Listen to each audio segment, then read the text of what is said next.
साखरपुडा, वाङ्निश्चय, वाग्दान किंवा अगदी साक्षगंध किंवा अगदी इंग्लिशमध्ये हवं असेल तर एंगेजमेंट, रिंग एक्सचेंज सेरेमनी ज्याला आपण म्हणतो, त्या विधीमध्ये आपल्या भारतीय परंपरेनुसार काय काय छोटे छोटे विधी केले जातात, ते विधी थोडक्यात मी या व्हिडिओमध्ये सांगणार आहे. त्यामुळे तुम्हाला ही माहिती जाणून घ्यायची असेल तर हा व्हिडिओ तुम्ही पूर्ण बघितलात तर तुम्हाला ही सगळी माहिती कळेल. शिवाय या चॅनलवर साखरपुडा म्हणजे काय, तो कधी करतात आणि कुठे करतात ही माहितीसुद्धा अव्हेलेबल आहे. सो तीसुद्धा तुम्ही नक्की बघा.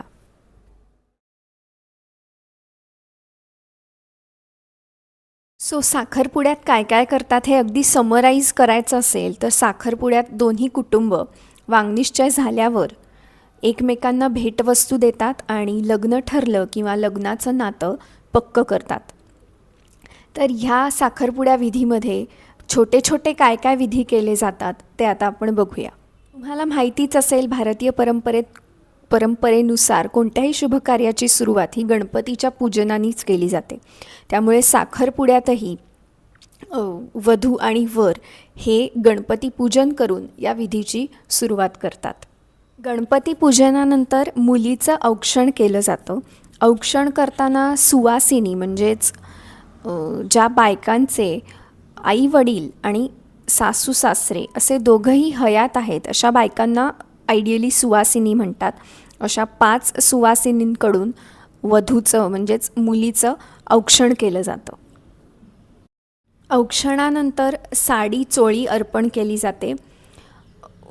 वराची आई म्हणजेच वरमाता वधूची ओटी भरते, तिला दागिने भेट देते. शिवाय साडी चोळीसुद्धा तिला भेट दिली जाते आणि साखरेचा पुडासुद्धा तिला दिला जातो.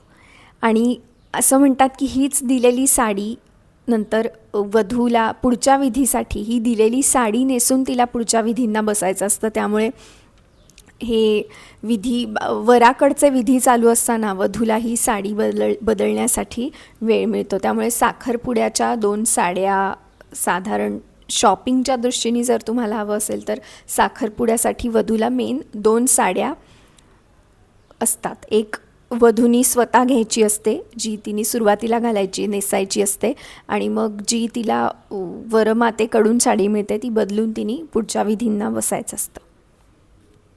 साखरपुड्यामध्ये सगळ्यात आधी मुलीचे विधी केले जातात. म्हणजे मुलीचं औक्षण असेल, तिला साखरपुडा देणं असेल, तिला भेटवस्तू देणं असेल, पहिला मान हा वधूला मिळतो. आणि मग त्याच वधूचे विधी झाल्यावर त्याच क्रमाने वराकडचे विधी केले जातात.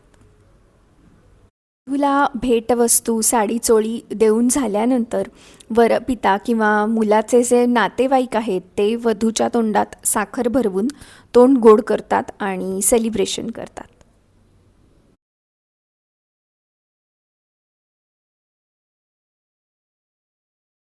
हे झाले मुलीकडचे विधी.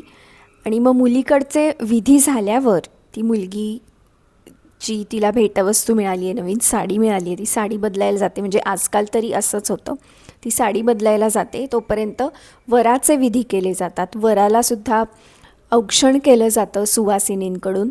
औक्षणानंतर त्याला वधूची आई भेटवस्तू देते, म्हणजेच फेटा असेल, नवीन कपडे असतील, या सगळ्या भेटवस्तू त्याला दिल्या जातात. त्याला आशीर्वादही दिले जातात.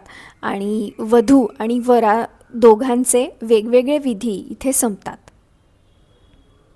हे दोन्हीकडचे विधी झाल्यावर एक मेन कार्यक्रम किंवा मेन अट्रॅक्शन असतं, ते म्हणजे एकमेकांना अंगठी घालायची, ज्यालाच आजकाल रिंग एक्सचेंज सेरेमनीसुद्धा म्हणतात. हे दोन्ही विधी झाल्यावर 2 वधू आणि वरांना स्टेजवर बोलवून वधूवर एकमेकांना साखरपुड्याची अंगठी घालतात. आजकाल वेस्टर्न स्टाईलमध्ये रिंग एक्सचेंज बरोबरच केक वगैरेसुद्धा कापला जातो आणि कधीकधी संगीत पण असतं. आणि हा अंगठी घालण्याचा मेन कार्यक्रम झाल्यावर वधू आणि वराला उखाणा म्हणजे नावसुद्धा घ्यायला सांगतात. आणि नंतर सगळ्यात महत्त्वाचा भाग म्हणजे आलेले नातेवाईक, पाहुणे, आपले हितचिंतक असतील, शुभचिंतक असतील, ते सगळे या होणाऱ्या वधूवरांना आशीर्वाद देतात. आणि टाळ्या वाजवून सेलिब्रेशन करतात आणि मग सगळ्यांना पेढा वगैरे दिला जातो आणि अशा प्रकारे हा साखरपुडा पार पडतो. साखरपुड्यात काय काय छोटे छोटे विधी केले जातात याची थोडक्यात माहिती तुम्हाला मिळाली असेल.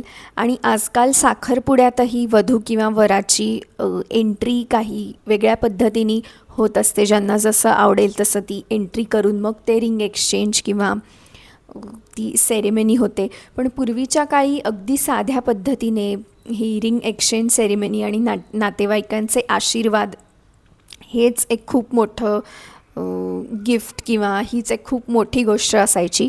पण आजकाल त्याला एंट्री आणि मग ते मॅचिंग कपडे असतील किंवा असं साधारण रूप आलेलं आहे आणि फोटो आणि व्हिडिओ किंवा रील्स याला खूपच महत्त्व प्राप्त झाले. पण त्यामुळे ही विधींचा अर्थ थोडक्यात कुठेतरी विसरता कामा नये म्हणूनच या चॅनल थ्रू मी तो लोकांपर्यंत पोचवण्याचा प्रयत्न करते आहे.